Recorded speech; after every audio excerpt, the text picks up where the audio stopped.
Wheelchair tennis, it might be taking a break from the Invictus games at the moment, but it's still very much on the agenda in the Invictus Endeavour programme, which runs training and competition between games. Here at the Dan Maskell Tennis Centre at Loughborough University, these adaptive ex-military players are engaged in this tournament.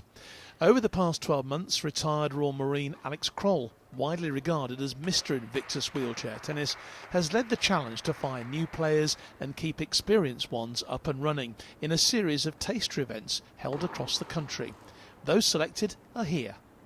I didn't just choose the best people on the day, I chose people on their personal statements and what it meant to them and where they were up to in their recovery journey. So it's not, we've got a mixed bag here today. We've got guys who've been training hard for 6 months, and then we've got a couple of guys who have just got into tennis recently.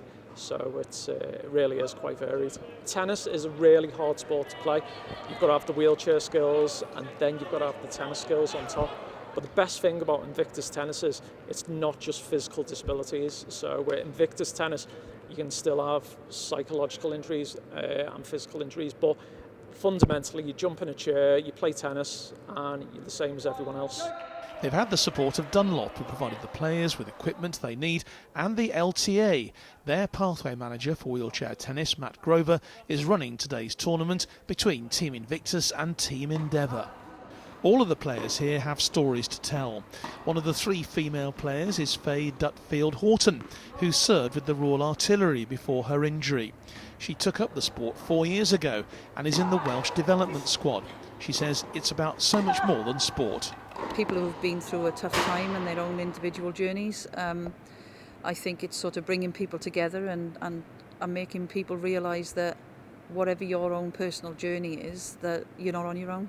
There's so much effort for people to get into a chair, to get out of bed for some people, and to actually make that journey before you get on court, and to see some of the people that I've supported over the years to know how hard they've worked just to get on court in that chair and hit a ball is just inspiring.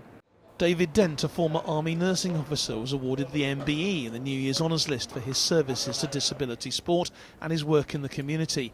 He's also been a pioneer of disability Highland Games sports, but says wheelchair tennis hits the mark for him. For me personally, any sort of competitive sport is really good, but having watched wheelchair tennis and now participating in it, you really kind of see that it's quite a strategic game. You've got to watch where the ball's going, you've got to be able to get off the mark quickly, and it's a real mix of physical stuff and a bit of brain power as well, so it's a really exciting sport. The aim is to get wheelchair tennis reinstated in the Invictus family of sports. It was dropped for the Sydney Games in 2018 because there's only room for a small number of lower participant events, with the majority of them, like athletics and swimming, allowing more competitors. Alex, who with doubles partners Andy Mack and Kev Drake won the 2016 and 2017 titles in Orlando and Toronto, hopes it'll be back. I think tennis warrants a tournament each year itself. So whether it falls into a games cycle, that'll be lovely. But if these guys then transition into another sport, it really doesn't matter to me. I think the concept of this programme was to show people that you can get into sport, and with Corona and the virus and stuff like that, we're all reconnecting, and if people find new sports from this, I'll be still happy. But tennis is a sport that you can dip in and out of, so I hope to see them all on court in the future. Today's competition is won by the Endeavour team, but with such high quality wheelchair tennis, all these players are capable of achieving Invictus success. John Knighton, Forces News, Loughborough.